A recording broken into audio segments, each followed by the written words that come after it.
Ja, den Rest musst du auch sagen. Ach so, oh. Ich hab den Text nicht vor mir. Okay, warte.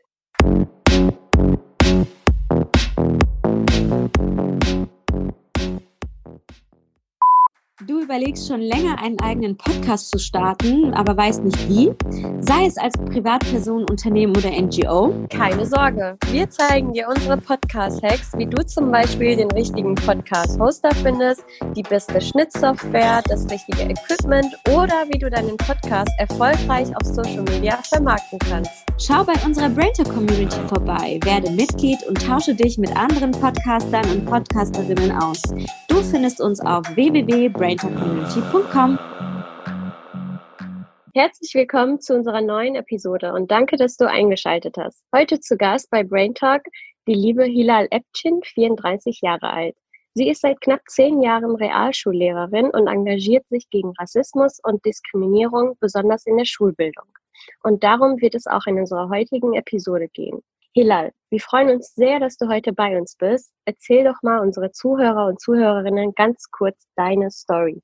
Also erstmal hallo und schön, dass ihr eingeschaltet habt und vielen Dank, dass ich mit dabei sein darf und dass ihr mir zuhört.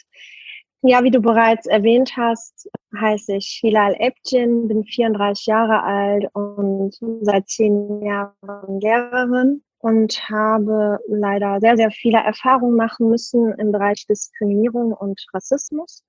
Aus diesem Grund habe ich mir gedacht, dass es jetzt langsam an der Zeit ist. Also ich habe wirklich auch Zeit gebraucht, glaube ich, diese 10 Jahre, ja, da etwas dagegen zu unternehmen. Und deswegen habe ich mit meiner Aktion gestartet. Wenn du jetzt mal zurück überlegst, was war denn der prägendste Moment in deinem Leben zum Thema Rassismus im Alltag, wo du einfach umgeschaltet hast und gesagt hast, wow, also jetzt muss ich agieren, jetzt muss ich was tun?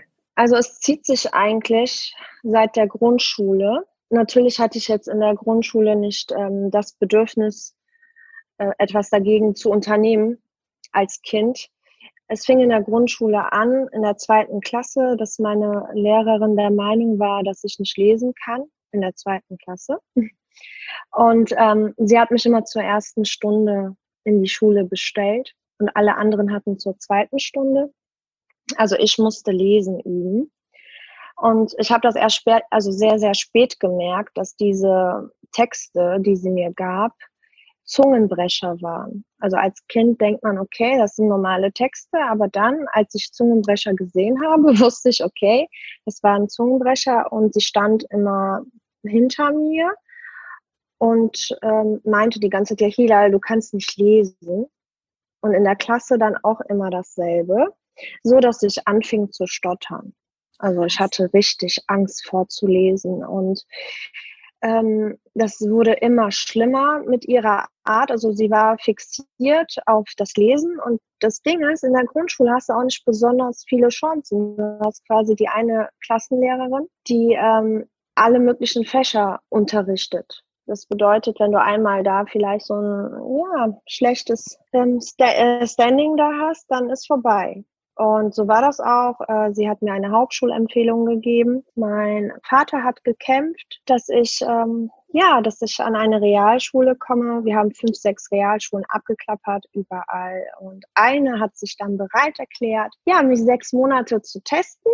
In den ersten 6 Monaten habe ich überall Einsen geschrieben. Mein erstes Halbjahreszeugnis war alles sehr gut gewesen, außer Sport. Jetzt Sport war eine 3. Sport ist auch nicht so mein Fach. Aber die anderen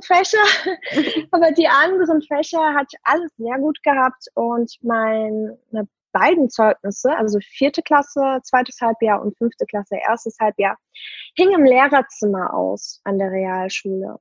So, und die Lehrer haben sich dann gefragt, ja, wie kann das denn sein? Also die waren schockiert, das ist doch nicht möglich. Ja, aber so war das und das zieht sich. Also in der Realschule ging es eigentlich so weit, außer dann in der 10. Klasse. Da habe ich wieder so eine sehr, sehr schlimme Erfahrung gehabt.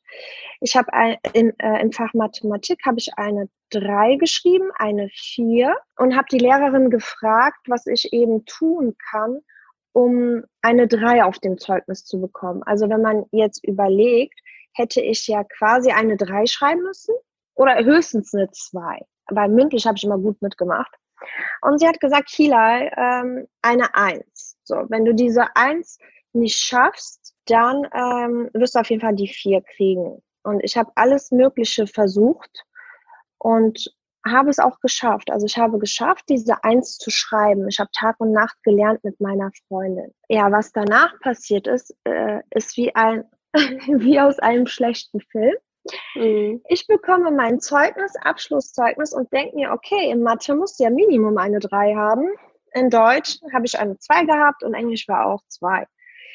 Ja, was sehe ich da auf dem Zeugnis? Eine 4. Krass. Also unglaublich, ich habe eine 4. Und ich bin zu ihr hingegangen, ich habe angefangen zu weinen in der 10. Klasse. Und ihre Aussage war, ja, hast ja sowieso geschafft. Also ob jetzt 3 oder 4, ne, du hast dein Quali bekommen. Krass. Ja, was du wolltest. Und dann hat sie nochmal gesagt, ja, studier auf keinen Fall, also mach auf keinen Fall Abitur, studier nicht, Studium ist nichts für dich, also das, was man halt immer hört. Mach eine Ausbildung. Und dann habe ich gesagt, nee, ich werde Abitur machen, ich werde studieren und so weiter. So, diese 3 Jahre liefen soweit ganz gut. Ich war in einer Gesamtschule und da waren, glaube ich, so 80-90% Schüler mit Migrationshintergrund. Da war alles soweit in Ordnung, die Lehrer, da habe ich jetzt keine schlechten Erfahrungen gemacht. So, dann ging es weiter, ja, an der Uni. Ich habe Sozialwissenschaften und Geschichte studiert. Beides, also Sovi mit 1,7 abgeschlossen, Geschichte mit 2,0. Und dann hatte ich quasi die letzte Prüfung, die Erziehungswissenschaftsprüfung, und das war eine Kombiprüfung. Ich hatte mich für die Kombiprüfung entschieden, das heißt schriftlich und mündlich zusammen an einem Tag. Ja, und dann war die Prüfung, ich war super vorbereitet, Thema war Ganztagsschulen, das war vor 10 Jahren noch ganz, ganz neu. Ob man das machen soll und so weiter und so fort. Also super Präsentation, alles super gelaufen. Ich hatte wirklich ein bombastisches Gefühl. Ich dachte, okay, also hier hast du locker eine 1 oder 2. Auf alle Fragen hatte ich eine Antwort und ja, gehen Sie dann halt kurz raus, wir wollen es beraten. Ich gehe raus, komme wieder rein.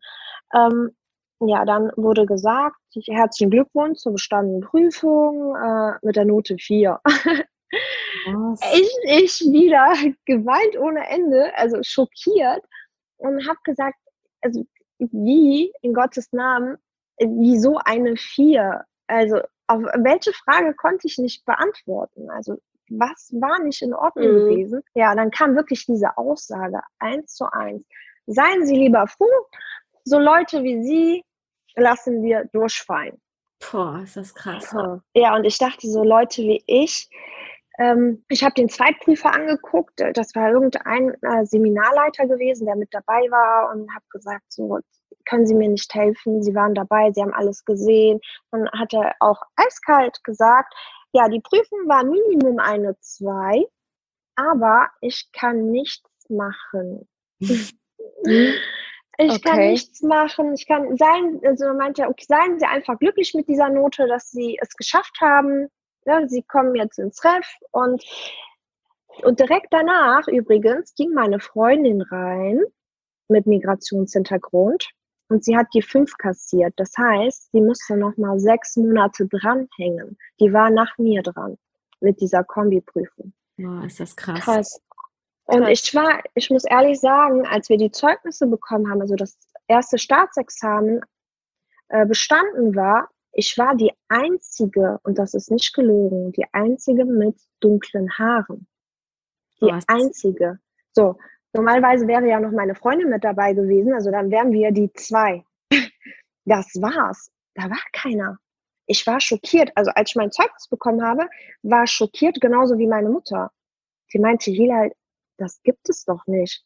Also meinte, ja, keine Ahnung. Also ich bin einfach froh, dass ich es jetzt irgendwie geschafft habe. Und dann ging es eben weiter, so im Ref ging es weiter in der Schule. Also es hört nicht auf. Ich habe das Gefühl, das kann ich sagen, ich habe das Gefühl, dass man nie genug ist. Ich sage jetzt auch meine Noten. Ich habe das Ref mit 1,2 abgeschlossen. Das war sehr, sehr hart. Ich habe meine Probezeit mit ausgezeichnet abgeschlossen. Und ausgezeichnet kriegt man nicht ebenso. Man bekommt immer bestanden. Ne? Und ich habe mich ausgezeichnet in der Probezeit. Also, wenn man bedenkt, habe ich alles mit sehr gut bestanden, außer diese eine Prüfung, Erziehungswissenschaftsprüfung. Aber ansonsten, ich habe alles mit 1 bestanden. So, dann stehst du da, aber hast das Gefühl, dass du eben nicht genug, das ist das Problem. Und ich habe dann einfach erkannt, okay, es hört ja nicht auf. Also Leute schreiben mir, die im Ref sind, und dann kam diese Idee. Dazu muss ich sagen, dass sehr viele gedacht haben, dass diese Prüfung erst vor kurzem war und dann, ja, beschwer dich doch und so weiter. Das zeigt die Aktualität, weil dieses Bild symbolisiert quasi das, was vor 10 Jahren war. Also das muss man, da muss man erstmal überlegen. Ja? Das Bild zeigt das, was vor 10 Jahren war, und die Leute denken, dass ich die Prüfung vor einer Woche oder so hatte und jetzt so einen Post starte, weil ich Unterstützung brauche. Da habe ich mir gedacht, das kann doch nicht wahr sein. Also was geht da ab? Also ist da wirklich gar nichts? Also hat sich da nichts verändert? Und es hat sich in der Tat nichts verändert. Vor allem auch hinsichtlich dessen, dass man wirklich als Person mit Migrationshintergrund immer noch in Deutschland 150% geben muss. So 150? Ich kann dir sagen, ich unterrichte ja unter anderem auch Deutsch als Zweitsprache. Ich habe mit den Flüchtlingskindern gesprochen und habe denen gesagt, so Leute, also ich muss 3-fach, 4-fach alles geben, ihr müsst 8-fach, 10-fach geben. So, damit das klar ist. Ihr müsst lernen, ihr müsst viel mehr geben, ihr müsst viel mehr machen. Und ich versuche das denen jetzt schon beizubringen. Viele Schüler von mir sind sehr erfolgreich. Die machen jetzt schon Abitur. Zum Beispiel nachdem die 2 Jahre bei mir waren. Die machen Abitur. Einer hat sich jetzt bei der Polizei beworben. 2 werden Bauzeichner, die wollen Architektur studieren. Also ich gebe alles, damit die das früh genug merken, worum es geht. Und ich bin sehr, sehr traurig darüber, muss ich wirklich sagen, dass andere Dinge, also es geht jetzt nicht nur um Rassismus, die Herkunft, Religion, Hautfarbe und so weiter, auch Diskriminierung, weil man anders aussieht. Das dürfen wir auch nicht vergessen. Es gibt genug Leute, die sagen, ja, mein Aussehen hat gestört. Ich war dick, ich hatte rote Haare, homosexuell oder irgendwas. Und das darf einfach nicht mit in die Note einfließen. Ja. Das ist so ungerecht, das ist so unfair. Es geht gar nicht darum, also mit meinem Post und auch mit meiner Art, was ich darstelle, ich möchte auf keinen Fall eine Hetzkampagne, auf keinen Fall Hass schüren. Also ich bin ein sehr, sehr liebevoller Mensch. Ich möchte wirklich keinen schuldigen. Ich denke, das hat so tiefe Wurzeln, warum das so ist. Ich glaube, dass du da auf jeden Fall für mehr Aufmerksamkeit sorgst mit deinen Posts auf Social Media. Aber um nochmal auf deine Schulzeit zurückzukommen, denn das ist ja auch eine Erfahrung, die ich zum Beispiel gemacht habe, oder auch Moni. Ich war selbst auch auf eine Gesamtschule und ich bin ja auch mit 10 Jahren hierher gekommen nach Deutschland. Und ich muss ehrlicherweise gestehen, dass ich das gar nicht bewusst wahrgenommen habe, warum die Lehrer so sind. Genau, da kamen wir noch gar nicht dazu. Genau, also ich wusste gar nicht erstens, was Rassismus ist, bin ich ehrlich. Ich hatte nur ein Schild bei uns auf dem Schulhof gesehen, Schule gegen Rassismus. Aber irgendwann im Abitur, wo ich dann wirklich mein Abi auch deswegen nicht bekommen habe, weil ich eine 3 gebraucht hatte bei meiner mündlichen Prüfung und ich habe eine 3 minus bekommen und mein Lehrer wusste, dass ich nur eine 3 brauche. Ab da hat es quasi in meinem Kopf Klick gemacht. So, okay, das ist rassistisch. Und auch letztens mit einer Schulfreundin habe ich auch nochmal darüber gesprochen, so was wir denn alles überhaupt vermittelt bekommen haben. Und wenn du dir dessen gar nicht bewusst bist, was gerade gesagt wird gegen dich, so, du kannst nicht studieren, du bist schlecht in Englisch, Du das hat musst sehr alles stark einen riesen sein. Impact auf deine Psyche und du nimmst es alles mit. Ja, und auf deinen deswegen, Werdegang, ne, was aus dir wird. genau. Und da muss man halt wirklich, genauso wie du das jetzt auch machst, ne, einfach stärker werden und Augen in der öffnen. Schule, ja, und auch in der Schule einfach schon anfangen, ja, einfach die Menschen darauf aufmerksam zu Zum machen. Umdenken. Ich habe sehr, sehr viele Ideen. Ich habe wirklich sehr, sehr viele Ideen. Und das tut mir in der Seele weh und auch im Herzen. Diese ganzen Geschichten, die ich teilen muss, ich lese die, ich antworte den Menschen. Und das ist einfach, das ist so ungerecht. Ich überlege, wie kann man als Lehrer, und es ist so, wirklich als Lehrer, solche Dinge tun. Also die Geschichten, die ich poste, die dir auch widerfahren sind oder auch mir, diese Ungerechtigkeit. Oder wenn einer schreibt, ich habe 2 Fehler, meine Freundin hat 2 Fehler, sie ist halt Biodeutsche und sie bekommt eine 2, ich bekomme eine 3. Warum? So, warum ist das so?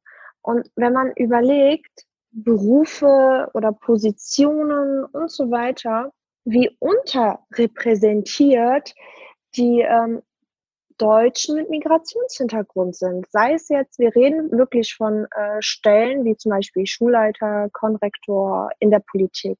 Ne? Ja. In der Politik zum Beispiel, wenn du überlegst, wir sind hier in Deutschland ungefähr 25%, also jeder Vierte hat einen Migrationshintergrund. Und bei uns in der Bundesregierung sitzt kein einziger mit Migrationshintergrund. Und wenn wir jetzt überlegen, auch prozentual gesehen, also unsere Regierung repräsentiert nicht Deutschland, also diese Vielfalt. Dann überlege ich auch, warum ist das so und was können wir dagegen tun? Wir sind hier geboren, mittlerweile auch 2. Generation oder 3. Generation. Wir geben unser Bestes. Wir müssen doppelt so viel geben, dreifach so viel geben. Das machen wir alles. Trotzdem werden uns Steine in den Weg gelegt, damit man eben nicht aufsteigt. Das merke ich einfach, dass man nicht irgendwie eine Position hat, wo man was zu sagen hat. Das heißt, Findest du also, vielleicht an der Stelle eine kurze Frage, findest du also, dass wir uns in Deutschland hinsichtlich Rassismus gar nicht weiterentwickelt haben? Also wie siehst du einfach die aktuelle Entwicklung? Also ich kann dir sagen, ich war sehr, sehr glücklich, als diese Black Lives Matter Aktion war. Wirklich sehr glücklich darüber, dass sich sehr viele Menschen eingesetzt haben dafür, was in Amerika eben falsch läuft. Ich habe mir gedacht, wow, ne, also die Menschen können schon, ne, wenn darauf aufmerksam gemacht wird. Das Problem ist, dass genau hier bei uns in Deutschland, ich sehe auch Deutschland als meine Heimat. Deutschland ist meine Heimat. Ich bin hier auf die Welt gekommen. Ich war hier auf der Schule, alles hier gemacht. Und Türkei ist für mich mein Urlaubsland. Also ich mache da Urlaub, aber ich lebe hier. Ich habe mir alles hier aufgebaut. Und als ich diese Bewegung gesehen habe, hat es mich sehr, sehr erfreut. Ich habe auch viele schwarze Freunde und denen passiert ja genau dasselbe hier. Dann habe ich mir überlegt, also ich stehe ja nicht nur für Menschen mit türkischer Herkunft oder mit Migrationshintergrund und dann türkische Wurzeln, sondern ich versuche wirklich für alle Menschen zu stehen. Genau, Mensch ist Mensch. Genau, Mensch ist Mensch. Also es spielt keine Rolle. Behinderung, Hautfarbe, sexuelle Orientierung. Also ich habe einen Freundeskreis, das ist komplett durchgemischt. Es werden ja auch Deutsche diskriminiert, also Biodeutsche diskriminiert aufgrund von irgendwelchen Dingen. Zum Beispiel, wenn eine Lisa einen Ali mit nach Hause bringt oder ihren Freunden darüber erzählt, kommen zigtausend Fragen. Ja, musst du jetzt ein Kopftuch tragen? Darfst du kein Schweinefleisch? Darfst du nicht alle? Solche Fragen. Und dann überlege ich mir, es ist ja wirklich sehr, sehr tief verankert. Wenn wir uns die Medien angucken, die Nachrichten, es wird immer negativ, sehr, sehr oft sehr negativ berichtet. Wenn wir uns die Filme angucken, wenn ein schwarzer Schauspieler immer einen Räuber spielt oder einen Dieb oder sonst was, dann verankert sich ein Bild. So, wieso? Amerika hat das mittlerweile geschafft in Filmen. Warum sehen wir bei uns zum Beispiel nicht mal einen schwarzen Polizisten oder einen schwarzen Arzt? Also diese Rollen, diese positiven Rollen. Und das ist eben das. Die Menschen lesen, die Menschen sehen all diese Dinge. Zu Hause, wenn es komplett schief läuft, haben die rassistische Eltern, die sich immer negativ äußern, voller Hass zu Hause über irgendwelche Religionen, über irgendwelche Menschen mit Migrationshintergrund. Wie soll das Kind dann später sein? Das Kind hat keine Schuld. Das heißt, wir müssen in der Schule anfangen, von klein auf. Und wenn wir merken, da ist irgendwas, dann müssen wir die Eltern mit ins Boot holen. Wir brauchen gute, durchdachte Projekte, wie wir diesem entgegenwirken können. Also ich habe ja jetzt diese Idee gehabt mit dem Zettel in der Hand, dass so viele Geschichten wie möglich uns erreichen. Und ich sage uns, weil ich noch zwei Freundinnen, also uns als Team sehe, zwei Freundinnen habe, die mich da tatkräftig unterstützen, weil es alleine einfach nicht machbar ist. Aber unsere Idee dahinter war es wirklich gewesen, die Leute sollen lesen, die Leute sollen sehen, die Leute sollen irgendwann hören über Podcasts, dass Menschen erzählen, wie es ihnen geht. All das fehlt uns. Und wenn die hören, wenn die lesen, wenn die sehen und wenn wir einfach eine Plattform schaffen, ich hoffe es sehr, am Mittwoch treffe ich mich mit Helge Lind, mit dem Politiker, und da werden wir über Projekte sprechen. Da freue ich mich sehr drauf, und er hat gesagt, dass er mit mir zusammen ein Projekt starten möchte, also eine Plattform für die Geschichten geben möchte. Wir haben sehr viele Geschichten und ich freue mich auf jede einzelne, und ich wünsche mir, dass mir alle Menschen, die diese Erfahrung machen mussten, so schwer es ihnen auch fällt, dass sie mir schreiben und dass all das veröffentlicht wird. Anonym natürlich. Ich veröffentliche alles anonym. Auch wenn es Leute gibt, die sagen, ja, du kannst meinen Namen posten, Hilal, und ich weiß, okay, die Person hat vielleicht sein Masterstudiengang abgeschlossen, aber das Recht steht noch davor, dann sage ich nein. Ich werde deinen Namen nicht posten. Ich weiß jetzt nicht, was passiert. Du hast noch das Referendariat vor dir. Du weißt nicht, auf welche Menschen du triffst. Nicht immer hat man Glück, dass man so einen Engel dann noch erwischt, also der noch da ist und einen unterstützt. Ich hatte so einen Engel im Referendariat. Ich werde nicht so sehr auf mein Referendariat eingehen, aber ich habe einmal die Schule wechseln müssen. Und das war auch eins der schlimmsten Erfahrungen. 4 Wochen war ich ohne Schule, weil mich keine Schule haben wollte. Wenn wir jetzt mal wegkommen von dem Social Media, da hast du jetzt schon ein bisschen vorgegriffen, weil die Fragen kommen ja noch. So. Wäre das vielleicht nicht auch sinnvoll, wenn man auch in der Schule selbst anfängt mit Diversity beziehungsweise mit dem Thema Rassismus zu beginnen, in dem Sinne, definitiv. Dass man sagt, dass man einfach Bücher liest von weiß ich nicht, Frauen oder Männern oder so. Hintergrund oder sowas, dass man einfach so auch dagegen ankämpft, weil die Bildung, die ich jetzt in Erinnerung habe, also es ging immer um weiße, ältere Männer, von denen wir Bücher gelesen haben, von denen wir Geschichten gehört haben, wo es auch in der Geschichte darum ging, also wir wissen alle, was die deutsche Geschichte ist, das mit dem Dritten Reich, das war so eigentlich so der Hauptthema in meiner gesamten Schulzeit, aber was wäre es denn, wenn man wirklich im Geschichtsunterricht etwas über Rassismus erfährt gegenüber den verschiedenen Bevölkerungen, dass man eigentlich auch schon wirklich in der Politik beziehungsweise in der Bildungspolitik ansetzt, neben diesen Social-Media-Plattformen. Definitiv. Also schaffst. Okay, ich kann dir erstmal sagen, der Grund ist, ich bin sowie Lehrerin und Geschichtslehrerin. Bei mir im Unterricht, da kannst du dir vorstellen, dass wir sehr viel zum Thema Rassismus machen, aber ich bin allein. So, ne? Als eine Lehrerin. Wir haben so viele Schulen, wir haben so viele Schüler. Wie will man jetzt alle bedienen? So, das ist schwierig. Natürlich ist es schön, jetzt für meine Schüler zum Beispiel, Die Augen werden geöffnet, wir sehen mehrere Sichtweisen und so weiter. Das ist mir klar. Nur, ich möchte nicht nur 100 Schüler, ich weiß, wie ich das sagen soll, also die Augen öffnen, sondern ich möchte alle erreichen. Dann habe ich mir überlegt, was mache ich? Ich brauche erstmal eine Reichweite. Also ich muss erstmal gesehen werden, gesehen und gehört werden. So, danach habe ich ja Konzepte im Kopf. Ich mache das ja nicht einfach so, okay, ich halte jetzt einen Zettel hoch und gucke, was passiert.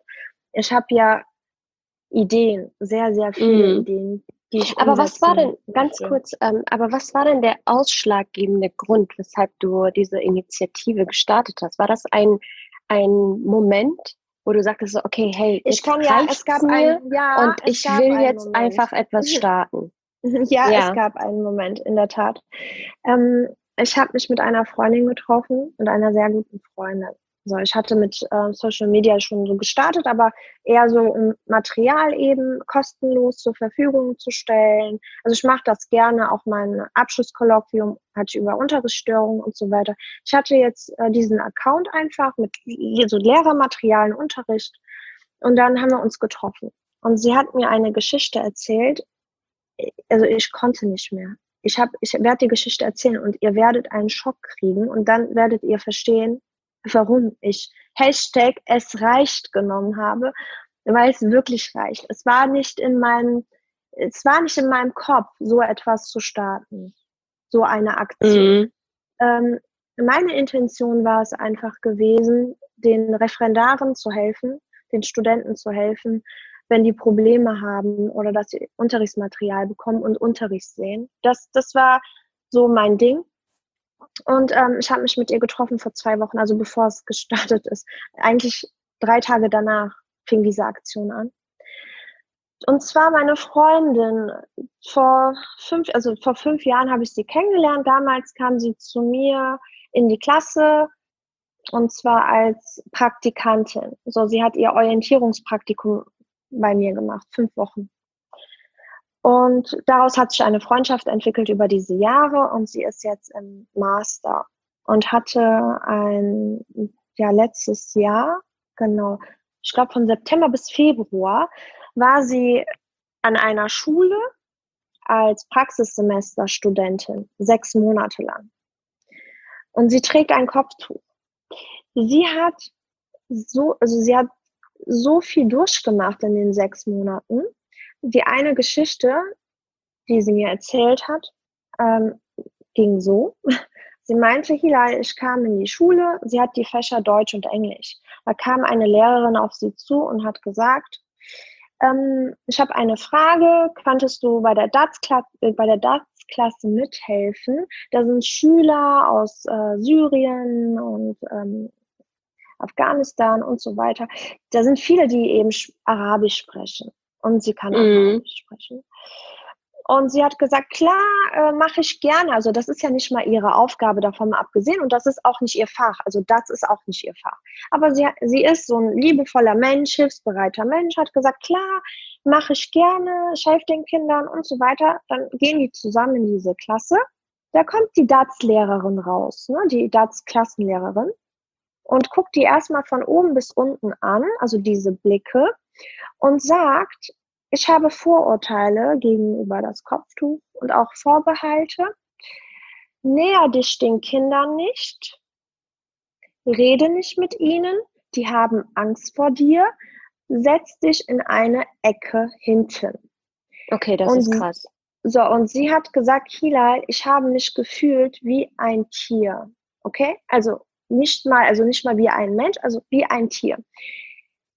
Also es hat mich getroffen im Herzen, also ich bekomme immer noch Gänsehaut. Du studierst, du machst, willst helfen, also es wird gefragt, ob du helfen kannst und wirst mit so etwas konfrontiert, also so etwas passiert. Zumal es ja auch Flüchtlingskinder sind, die ja damit aufgewachsen sind. Ja.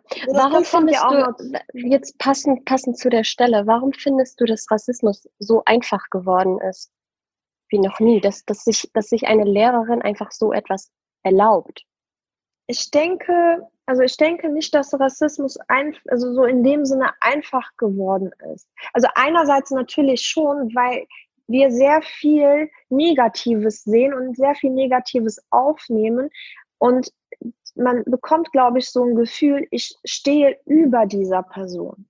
Also ich habe die Machtvoll Macht, quasi. genau, ich habe die Macht, ich bin was Besseres aufgrund bestimmter Merkmale. Und das Problem ist, dass man manchmal es auch sehr geschickt macht, also in diesem Falle definitiv nicht, aber in vielen Fällen, wo dann mir Leute geschrieben haben, ja, Hilal, ich weiß nicht, ob das Rassismus ist und so weiter. Und dann kam die Story und ich dachte so, okay, die verpacken das eben positiv. Ne? Zum Beispiel, du siehst gar nicht aus wie eine Türkin. Okay, wie sieht denn eine Türkin aus? Oder dafür sprichst du aber super Deutsch. Ja, ich bin hier geboren, also du auch. Ne? Wenn man so überlegt, und viele nehmen das positiv auf. Die denken, dass es dann was Schönes ist. Aber ist es ja nicht. Im Prinzip ist es nichts Schönes. Das ist genauso. Das ist Rassismus. Und aus diesem Grund merken viele gar nicht, dass es, also wenn es nicht so extrem ist, also die meisten Geschichten, die ich bekomme, da ist schon klar diese Aussage. Ja, also die haben würde ich sagen, ganz kurz, also denkst du, dass Rassismus eine Wertung ist und dass sich auch viele erlauben, einfach etwas zu bewerten und nicht Menschen oder unterschiedliche Kulturen einfach mal hinzunehmen oder zu akzeptieren. Also die Akzeptanz fehlt einfach an der Stelle. Und wenn jetzt eine Lehrerin sagt, hey, du trägst ein Kopftuch und sie bewertet das als negativ, dann... Ganz genau, du hast auf den Punkt gebracht. Also man schaut sich das an.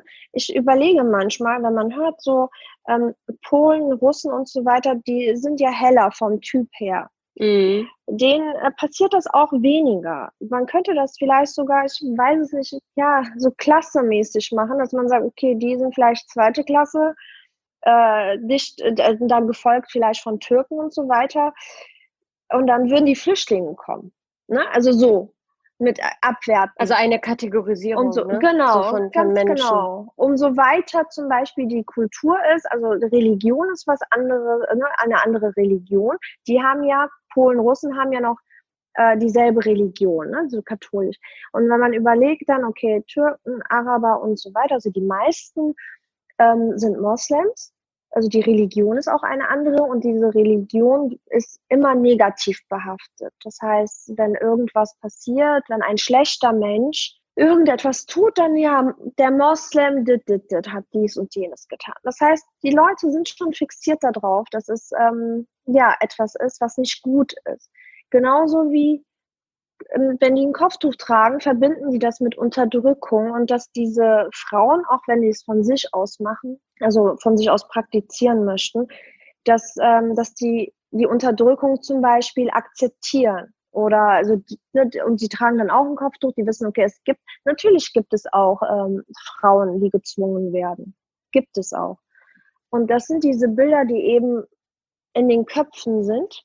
Und diese Bilder müssen wir in positive Bilder umwandeln. Das heißt mit positiven Beispielen, dass wir auch mal in die Schule sehr viel in der Schule müssen wir sowieso machen, aber dass wir vielleicht mal einen marokkanischen Anwalt einladen, eine türkische Ärztin, einen Architekten aus Italien und dies und jenes, also die Wurzeln, Migrationshintergrund, auch mal verschiedene Menschen präsentieren, die es auch geschafft haben, aber als Positivbeispiel. Also ich bin immer dafür, dass wir zusammenfinden müssen und gemeinsam etwas machen müssen, weil es auch sehr, sehr viele, ich sag mal Biodeutsch, ich weiß nicht, was ich genau sagen soll. Ich finde diese ganzen Begriffe, das nervt mich auch enorm. Für mich ist Mensch, Mensch.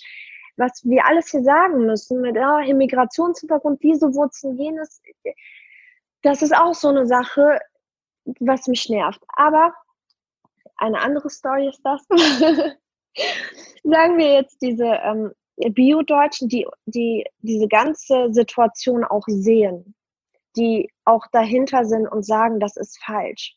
Ich habe eine Freundin, sagen wir mal, die Fatma, die hat so viel durchgemacht, ich habe das gesehen, das war unfair. Die kämpfen mit einem zusammen, gehen dann zu diesem Lehrer hin und sagen so, hör mal, wie kann das sein? Warum kriegt sie eine schlechtere Note? Wir haben das zusammen gemacht, wir haben zusammen vorgetragen. Ich bekomme eine 1, sie bekommt eine 3. Also es gibt auch wirklich Menschen, die das sehen und unterstützen, die Kontakt hatten, die Freunde hatten, also für die es jetzt nicht fremd ist, die unterstützen und wollen helfen und sehen, dass irgendetwas hier falsch läuft. Und dann gibt es eben noch Leute, die immer noch von Einzelfällen reden, aber es sind keine Einzelfälle. Egal wen ich frage, jeder hat irgendetwas schon durchgemacht, auch wenn er das noch nicht ganz versteht.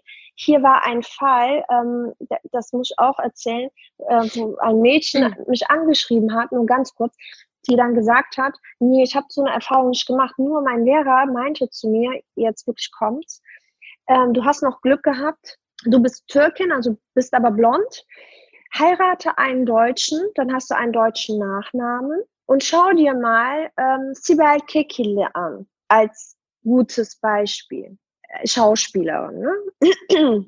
Und wo ich denke, okay, das ist Rassismus. Du kannst doch nicht einfach sagen, heirate mal eben einen Deutschen, damit du einen deutschen Nachnamen hast, damit das Leben leichter wird für dich. Ja, und dann hat sie das verstanden. Ja, das ist richtig krass.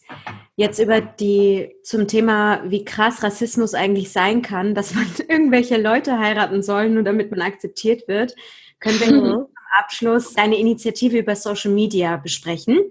Da hast du ja vor kurzem, glaube ich, gestartet. Wir wissen ja jetzt, was der ausschlaggebende Grund gewesen ist, aber wie kann man sich denn zum Beispiel dafür engagieren? Wie kann man gegen Rassismus vorgehen? Wie kann man Rassismus den Kampf ansagen? Nicht nur mit deiner Initiative jetzt, sondern auch zum Thema Social Media Awareness. Was würdest du sozusagen den Zuhörerinnen und Zuhörern vorschlagen? Also erstmal ganz wichtig, nicht weggucken. Wenn die gezielt, also wenn die wirklich sehen, da passiert etwas gerade und ich bin dabei, sei es in der Bahn, du siehst, zigtausend Leute werden nicht kontrolliert, aber ein Schwarzer wird kontrolliert. Da könnte man den Kontrolleur auch mal ansprechen und sagen, hör mal, warum wird genau er kontrolliert, aber alle anderen nicht? Also im Alltag, wenn man solche Situationen erlebt, beim Einkaufen zum Beispiel, es geht ja nicht nur um Schule, dass man wirklich direkt handelt und diese Menschen unterstützt. Die sind meistens alleine. Da war ja wieder ein Fall gewesen, wo eine Schwarze, weil sie einen deutschen Nachnamen hatte, beschuldigt wurde, die EC-Karte geklaut zu haben, Riesenwelle, Polizei kam und sie wurde verhaftet und so. Solche Dinge und dass man einfach nicht blind ist. Das würde ich mir wünschen, genauso auch in der Schule. Wir haben diese Plakette zum Beispiel, sehr viele Schulen, diese Plakette hängt da und viele Schüler sagen, okay, die hängt da, aber bei uns gibt es Rassismus, bei uns gibt es keine Courage. Das heißt, wenn einer fertig gemacht wird, dann machen die anderen mit, also keine Unterstützung. Ich würde mir Unterstützung wünschen wollen. Auch von Lehrern. Viele Lehrer schauen weg, die hören das. Ne? Wenn zum Beispiel so gesagt wird, ja, werd doch einfach Schornsteinfeger oder Nigger oder was weiß ich was, diese ganzen rassistischen Bilder, die hören das und wir hören das, wir sehen das. Und diese Kinder können sich einfach nicht wehren.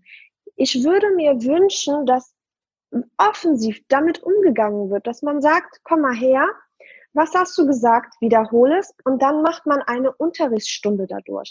Wenn man das schon hat, wenn man das schon mitbekommen hat, dann erwarte ich von einer Lehrkraft, dass dieses Thema sofort angesprochen wird. Das bedeutet, wenn der Schüler auch eine Strafe bekommt und sagen wir mal irgendetwas nicht oder ausgeschlossen wird von irgendetwas, aber die anderen Schüler jetzt nicht wissen, warum, also warum wird er jetzt ausgeschlossen, was ist passiert. Einige Lehrer erzählen das nicht, sagen nicht, was passiert ist, sondern XY darf nicht mit, XY darf nicht teilnehmen. Und das ist das, was mich stört. Diese Mentalität, ich möchte mich nicht einmischen, ich lasse es jetzt mal so, in einer Woche wird's besser oder ich habe nichts gehört. Diese Mentalität stört mich enorm, weil da hast du gerade die Möglichkeit, wenn du gehört hast, da ist eine rassistische Äußerung gefallen. Das sind noch Kinder. Das heißt, wir können noch was tun. Wir haben nicht nur einen Bildungsauftrag, wir haben auch einen Erziehungsauftrag. Das heißt, wir müssen die erziehen. Dann sage ich, komm her, was hast du gesagt, wiederhole es, das hast du gesagt. Okay, wir machen eine komplette Unterrichtsstunde, von mir aus eine Unterrichtsreihe dadurch. Wie verletzend das ist. Das heißt, die müssen Empathie entwickeln. Viele Menschen kommen mit Empathie auf die Welt. Aber Richtig. Empathie kann man auch lernen. Also Empathie ist eine Fähigkeit, die man wirklich erlernen kann. Mit verschiedenen Rollenspielen, dass man sich da hineinfühlt. Und das ist das, nicht weggucken. Momentan können wir nicht viel machen. Das bedeutet, es muss in der Politik muss sich was ändern. In der Bundesregierung muss sich ändern, ganz oben. Dann unser Lehrplan muss sich ändern. Es müssen nicht nur in SOVI diese Themen behandelt werden, mal angerissen Migration in der 7. Klasse, sondern dass wir wirklich komplett, aber mein Wunsch wäre es, hatte ich ja gesagt, mein Wunsch, was wahrscheinlich nicht realisierbar wird, vielleicht irgendwann, dass wir wirklich ein Fach haben. Anti-Diskriminierung, Anti-Rassismus als Fach, wo wir alles besprechen, wo wir verschiedene Kulturen kennenlernen, von mir aus mit Ethik zusammen.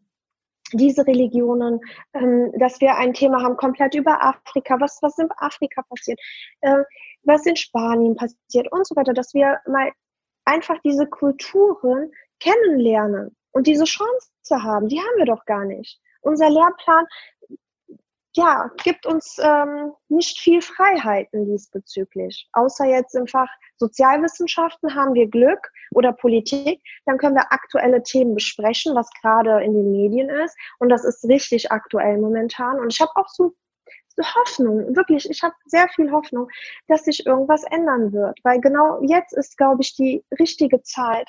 Die Menschen gehen auf die Straße, die Menschen kämpfen für ihre Rechte. Die Menschen sehen, dass es unfair, ungerecht ist, wollen etwas dagegen tun. Und ich wünsche es mir sehr. Und aus diesem Grund werde ich mich am Mittwoch treffen und über Projekte sprechen. Das Thema, wir können 5 Stunden reden darüber. Das stimmt. Und auch sehr, sehr, sehr interessant, ein Antirassismus-Schulfach auf jeden Fall einzuführen. Das ist aber das wirklich ist notwendig. Aber ich finde an der Stelle, da muss auch wirklich eine Ausbildung zu diesem Thema für Lehrer stattfinden. Weil vorher, wenn die Lehrer nicht im Studium darauf ausgebildet werden, dann können die auch nicht so ein Fach in der Schule haben. Das fängt ja alles schon... Genau, ja. Guck mal, was du gesagt hast. Es fängt im Studium an. Es müssen Workshops, Seminare und so weiter angeboten werden. Für Lehrer müssen nochmal Fortbildungen angeboten werden. Und mein Wunsch wäre es, wenn es an jeder Schule einen Lehrer geben würde oder eine Lehrerin, die ausgebildet ist, ganz speziell nur für diese Fragen. Das heißt, Diskriminierung, Rassismus, dass der Schüler vor Ort eine ausgebildete Lehrkraft hat, die auch Ahnung hat und weiß, okay, das und das geht nicht, dass der Schüler direkt vor Ort und nicht irgendwo mal anrufen muss, Bezirksregierung oder sonst was, wenn die Eltern auch nicht so gut Deutsch sprechen oder irgendwelche, also diese ganzen Hürden. Direkt vor Ort jemand, da gehst du hin mit deiner Klassenarbeit und sagst, meine Freunde und ich haben dasselbe, ich habe eine schlechtere Note. Das heißt, dass wir an jeder Schule einen Lehrer, eine Lehrerin brauchen, die das macht, die natürlich ausgebildet ist. Wir haben Vertrauenslehrer, wir haben Gleichstellungsbeauftragte, wir haben XY, alles Mögliche. Wir brauchen speziell jemanden, der nur dafür auch da ist, auch vielleicht Projekte dann macht mit Schülern, dass er eine Woche kriegt, dass man sagt, gut, eine Woche planen wir im Jahr, dass man eben was Schönes machen kann zum Thema Antirassismus und Antidiskriminierung. Aber wir brauchen vor Ort jemanden, nicht irgendeine Stelle, nicht irgendein Verein oder dass man zur Bezirksregierung muss. Viele schaffen das nicht. Und als Kind, ich glaube nicht, dass ich als Fünftklässlerin oder Sechstklässlerin so einen Mut hätte, da die Note zu hinterfragen. Vielleicht hätte ich so ein schlechtes Gefühl dabei, da ist irgendwas schiefgelaufen, aber es ist wohl einfacher, dann einen Lehrer vor Ort zu fragen, ja, was denken Sie, ist da was schiefgelaufen? Anstatt jetzt, ich muss einen Brief verfassen an die Bezirksregierung oder ich muss mich beschweren und so weiter. Also das muss einfacher werden, dieser Weg muss einfacher werden, würde ich sagen. Definitiv. Sind noch zu große Hürden und zu viele Blockaden, die Ja, einer ja, voll genau, belastet Instanzen. werden. Ne? Wir haben Ja. da eine Instanz, wir müssen uns dann, meldest du dich da? Nee, ich bin nicht dafür zuständig. Dann meldest du dich da? Nee, wir machen es auch nicht.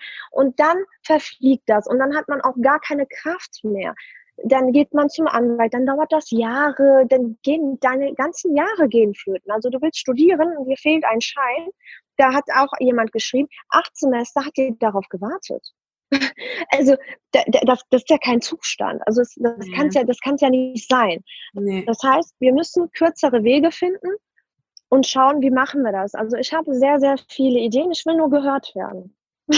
Mit unserem Podcast oder auch deinem Social-Media-Account, der jetzt super erfolgreich ist, wenn man deine Stories ansieht. Es gibt ja viele Menschen, die zu dir kommen und sich sozusagen die Seele ausweinen, ihr Herz ausschütten, wie es denen geht. Also wir denken, oder du weißt es auch selber, du sprichst sehr, sehr vielen Frauen und Männern aus der Seele, die in der Vergangenheit mit Rassismus oder Diskriminierung zu kämpfen hatten. Und auch vielen Dank dafür, dass du heute da warst, Hilal. Wir verlinken in unseren Shownotes den Social-Media-Kanal von dir, wo auch Leute, Frauen, Mädchen, Jungs, Männer zukommen können. Egal mit welchem Hintergrund, die dich dann unterstützen, wenn sie dich unterstützen wollen oder dir einfach ihre Geschichte erzählen wollen. Aber vielen lieben Dank, dass du heute deine Geschichte erzählt hast. Wir wünschen dir viel Erfolg bei deinem Engagement und freuen uns sehr, dass du heute dabei warst. Ich freue mich auch total und vielen lieben Dank. Ich brauche auf jeden Fall Unterstützung, weil so eine Aufgabe schafft man auf keinen Fall alleine. Auf jeden Fall. Da hast du auf jeden Fall recht.